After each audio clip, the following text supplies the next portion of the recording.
When we see the Earth from space, we truly appreciate that we live on a blue planet. The ocean connects us all.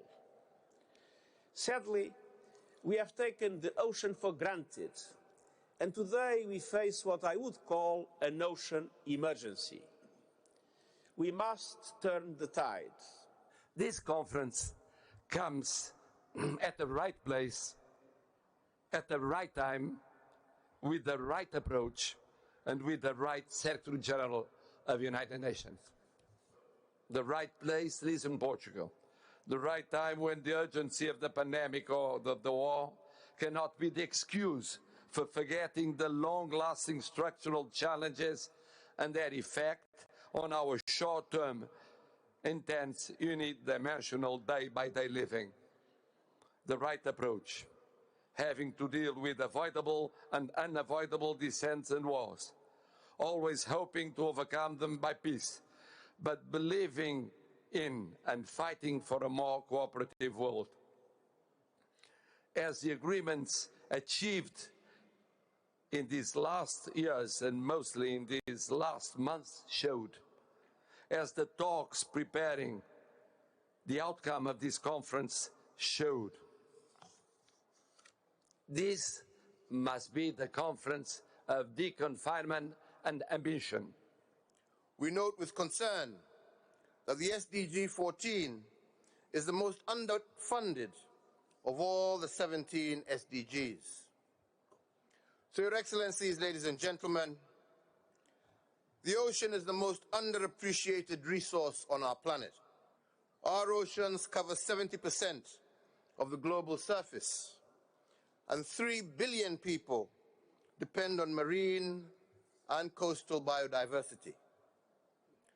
The ocean is home to about 80% of all life in the world, and it supplies nearly half of the oxygen we breathe, and 90% of the world's goods are traded across oceans, and this list goes on and on.